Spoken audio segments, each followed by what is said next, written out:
Oh, wait, are we? Okay, we're Oh, live. oh, oh, I see Live. it. What I see it. I happened? see it. We're It's there. live now. It Okay, says live. okay. All right. Hey. I'm all like, it says it's setting up. I don't know what's happening. All right. I hope it's live for real. All right. Uh, I'll check on Facebook. Okay, great. But my experience is the mic is always hot. So just be careful what you're saying because it's probably live before you thought it was live. Okay. All right. I'm checking to see. Marla. Okay. Sweet. Nice. Let's Yay! go. Okay, so I'm having you can monitor the chat and the Facebook. So Yep, I'm on it. okay, great. So yay. Hey everybody. Hey Kathy. Hey Reed. Here.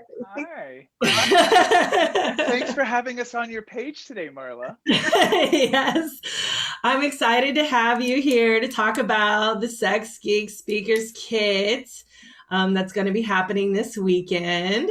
So I know we have a lot going on. Well, let me just say that I really, really appreciate you inviting me to be a part of this because, I really loved Sex Geek Summer Camp so much. I came back for a second time and I'm still trying to, yes, I'm still trying to move some things around, now that Sex Down South is like in my head right now. But, Sure. before that even happens, I'm super, super excited for this weekend so that I can do my session on how to make some kick-ass submissions so that people know what to expect when, they submit things.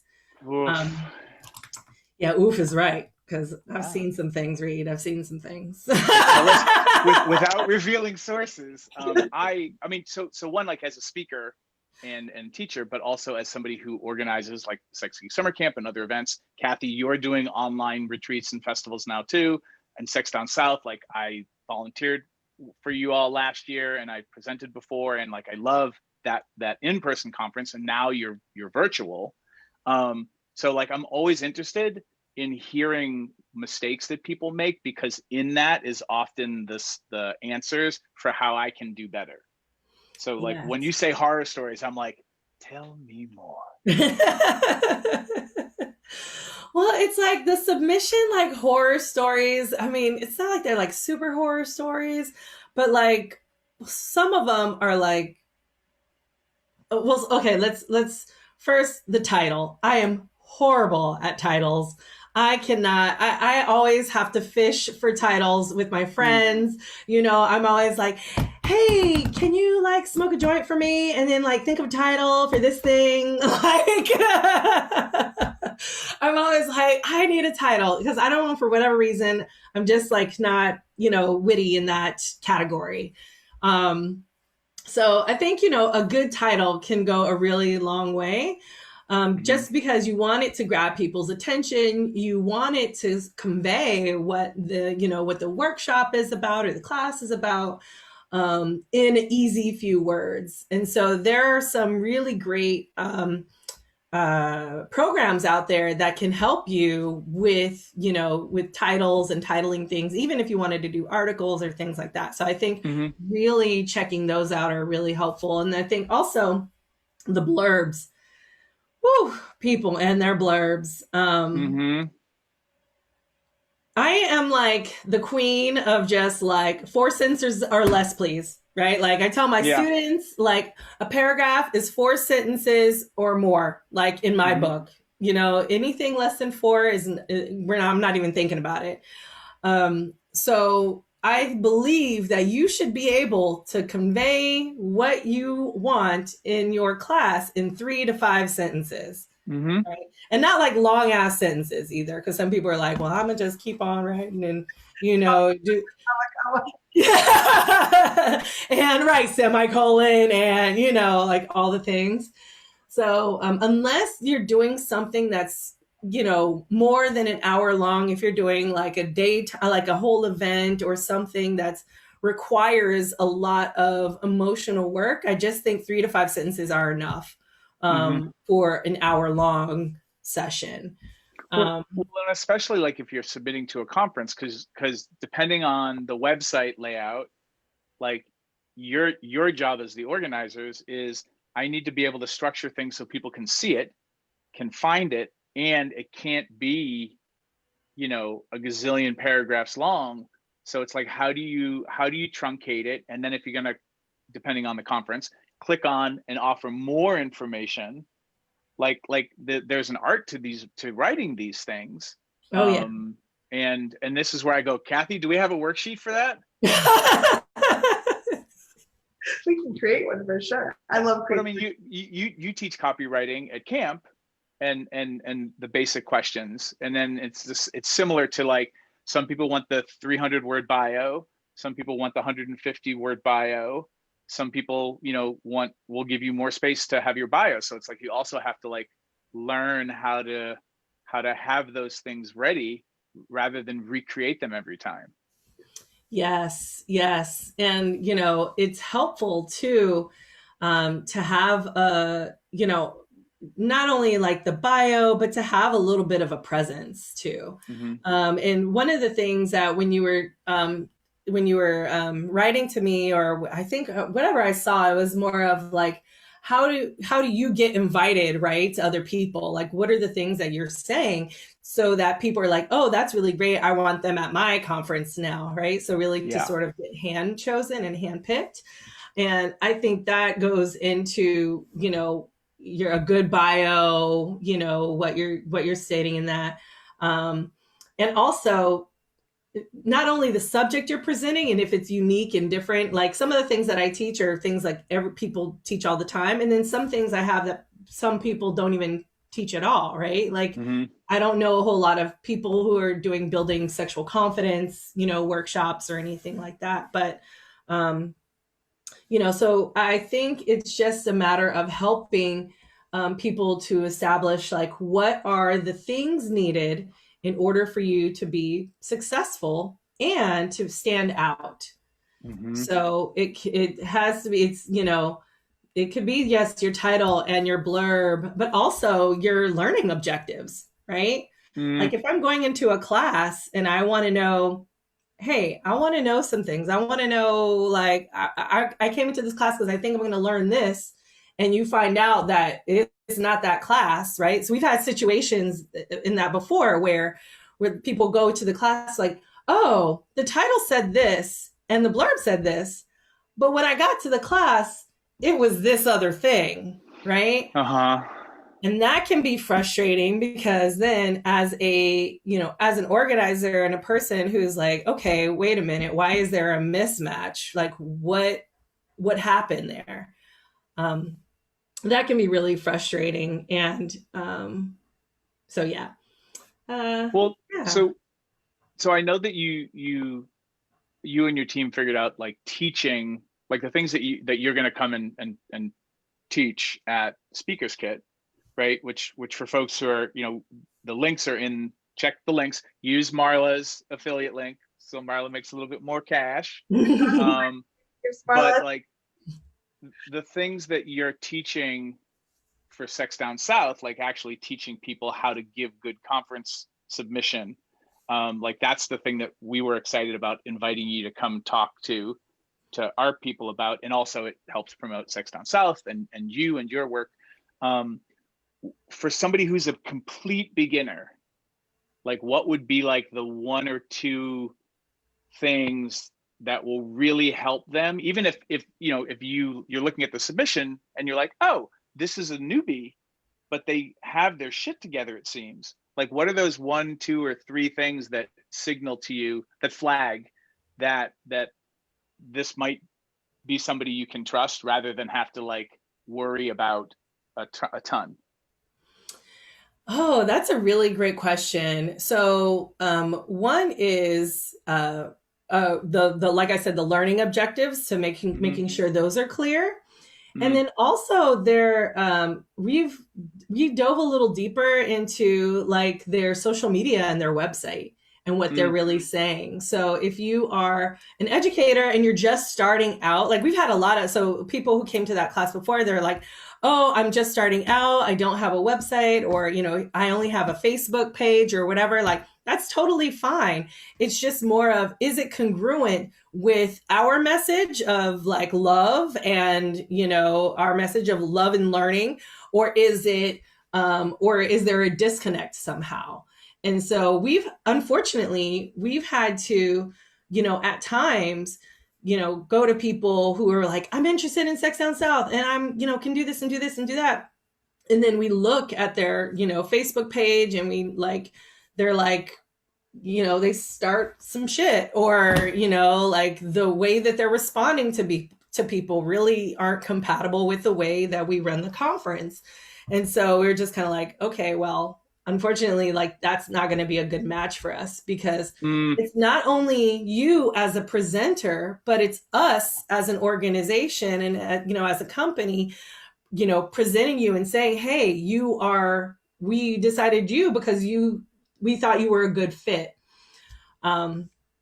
So that's one thing. So presence, and like if you are doing the thing that you said you can do, right? And that you are educating people about this thing already, is definitely something that we look for more now, more than we did in the past, just because we just need to know if you're compatible with us or not. You know, It's like dating. It's like dating. Are you compatible with this conference or not? You know, like, you know, because you have a date your business model. Yeah. Right? I mean, that was one of the things I taught at my first Sex Down South was, you know, dating your business model, which was all about like figuring out your self-expression as a business owner and kind of calibrating it to the things that make you happy versus like when I started out, like if I wanted to be like my hero, Carol Queen, that meant I had to write books. And it's been, you know, 16, 17 years later, I still haven't written a freaking book because I hate writing in that way. So, but like put me in front of a camera and I'll talk your ear off. And I love to teach that way. But like, so I built my business around teaching and then also like teaching online for me comes easy. So like, So when the pandemic hit, like I was getting all these invitations to speak at festivals, you know, taught at Pleasure Fest from the Bonobo Network's event, and then got a coaching client out of that class, you know? So it's like all these things I think kind of weave together. And like, how do you let people know that you're a safe bet, you know, as safe as can be? Like we all make mistakes, but then also can you clean up your shit too? But like how do you let people know when they are just meeting you and they're organizing a conference that you give good conference, like you give good Zoom, like all those pieces are so interesting. And Kathy, you're doing similar things because you're actively trying to get a percentage of new people every time so they can cut their teeth in your conferences because that brings you joy. It does, and paying it forward. Someone took a risk on me early on, and I think that sometimes people don't realize that when an organizer says, yes, we're going to put you up there, we're putting our name on the line. We're saying we have vetted this person, and I know, Marley, you do a lot of work behind me.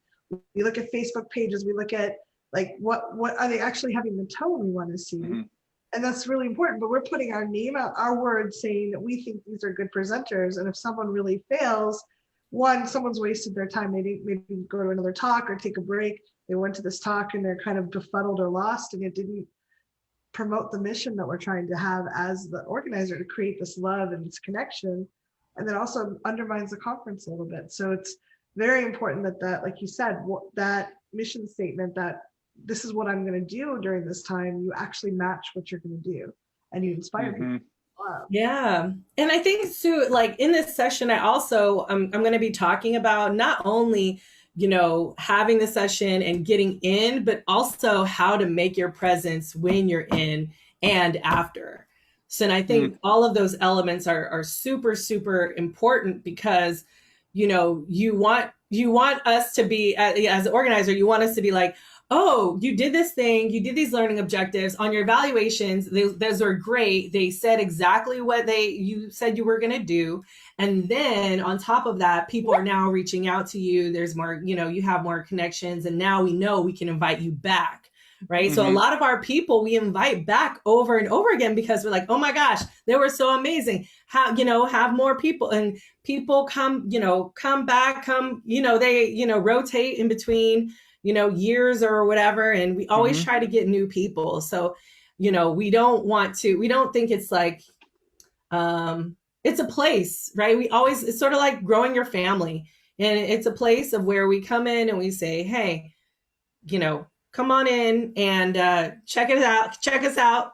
Do we flow with you? Yay, nay, okay, good. We can work it out. But it's really important for new people to understand that the submission is a big piece, but the deliverability is also huge, which I think, at Sex Geek Speakers Kit, where, you're going to be talking about all of those things. So this is also brings it up the way that you said it a second ago, had me be like, so what would be your advice? And Kathy, you can chime in too.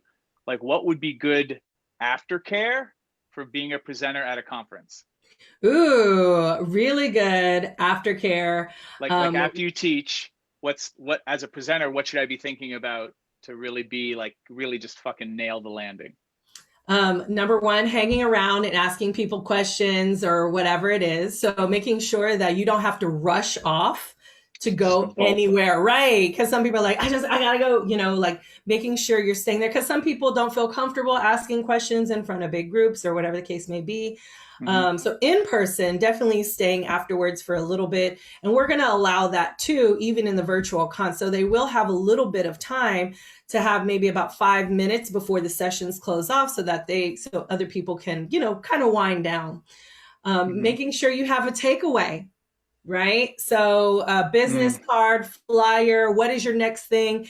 Email, like I always try to get the email addresses at the beginning by, sending, what do you call it? Clipboard around. Can I share? Can I share an upgrade? Yeah. Because I'm just horrible at entering things. I have a printout with a QR code for that handout, and so I just pass it around, and people can just snap it with their phones and then sign up for the handout. Because then I don't have to worry about like running to Kinko's the day before the conference or finding the business center in the hotel. Remember running conferences in hotels? Right. That was like, but I've got a laminated sheet for that workshop, and that saved me so much time because I was always, the failure point was to take the emails and actually add them to my list. Yeah, I think that's so good, so good. And really connecting people on a tactile level too, I think is important because some people, I know for me, I'm like, I need to see it in front of my face like all the time, or whatever. Yeah. But I like that idea of the QR code to get people to enter in because sometimes you'd enter in information, you're like, well, it helped me because I couldn't read everybody's handwriting. Right. Like basically I designed an upgrade for me based on what my weak points were, not my strong points, right? Yeah. So and that helped me, and so I'm always looking for those things, which is why like even talking to other organizers and educators about your submissions and whatnot, like how do you do it? Like, because sometimes we can share kung fu moves for getting those things done, and that's for you, Kathy, you were brilliant to say like, let's add a day to this event. Originally it was one day where we told you all the things you needed to do, gave you the worksheets, and then sent you home. And then in 2 days, what we're going to do is spend more time like writing the worksheets out, but then bouncing them off each other, like reading the bios and things to each other so that we can give each other feedback, which also helps you make friends to email and call the next time you have a workshop description and you're like, hey, can you help me come up with a title? Like, because so many new educators and also some of us veterans, like we don't have people that we can talk business with. That's true. And you're looking for those people that are a good fit for you for bouncing those ideas off of, because they're fucking gold. Yes. And I think the speaker kit is going to be amazing for that because you are bouncing ideas off, making sure you are getting the things that you need. And so it's really valuable. It's really valuable to me. I really treasure it. So, Mhm. So thank you all for No, providing you're this. totally welcome. And I'm going to chat you this question before I out you on this. But here's a good thing for Kathy's followers and my followers. Who are you? Because we're talking on your page, but why don't you tell us, who are you, Marla Renee Stewart, and what do you do in the world? Well, I am Marla. I am a sexologist, educator, speaker, author, sex coach, an owner of Velvet Lips, which is my sexuality education company, as well as one of the co-founders for Sex Down South, which is a conference, we're going into our 6th year. That will be in a couple of weeks. So that's super exciting. And then I also teach at Clayton State University. I teach 2 online classes, teaching sociology and women's and gender studies. So yeah. And so totally, you can talk about scholarships. Yes. Okay, I just didn't want to be like, hey, tell us about your scholarships. And you're like, shit, I don't have that figured out. Yeah, no. That would be me. Somebody would be like, Reed, you've got 2 scholarships. How can people get them? And I'd be like, beats the fuck out of me. It's 5 days before the event. I haven't figured it out yet. But so thank you. You've got 2 scholarships. Yeah. How can people reach out to you for scholarships? Yeah. So if you need a scholarship, or if you would love to help me promote for the Sex Geek Speakers Kit, I would love for you to help me to attain your scholarship. If you're a budding educator, I would really love to hear from you. I'm always willing to help folks who are getting into this arena. So please feel free to email me at marla@velvetlipsexed.com to get that scholarship, or to get, to get in with the educators and the folks who are to get more educated about this in general. So yeah. Anyway, all right. No, Kathy said this when we jumped on with you before we went live, and it's just like, it's always so fun to get to talk to you, and it always makes me like, why don't I call Marla more? And I know, you got my phone number. You gotta call me. I know. But yeah, so I just want to appreciate you for, one, Sex Down South was so important for me, as a white cis guy, to go there, and then also that you helped me, allowed me to volunteer and contribute and do meet people behind the scenes. And I just want to say thank you for what you do. And I know that you do so much more than I see in my feed, and you reach and touch so many more lives, and just being so generous to come to Speakers Kit and jump up, do a Facebook Live on your page. All those things mean a lot to me. And I just want to say that I really, really, really appreciate you. Yeah. Oh, thank you. Appreciate it, Reed. Oh, you're so sweet. All right, y'all. I gotta go. Yay. But yes, thank you. Yes, and we'll see you. Go ahead, Kathy. Only a few more days and you'll get to see the amazing Marla. So get your tickets to Speakers Kit. Yeah. Thank you, Marla. Yes, you're welcome. Bye, everybody. Mwah, mwah, mwah.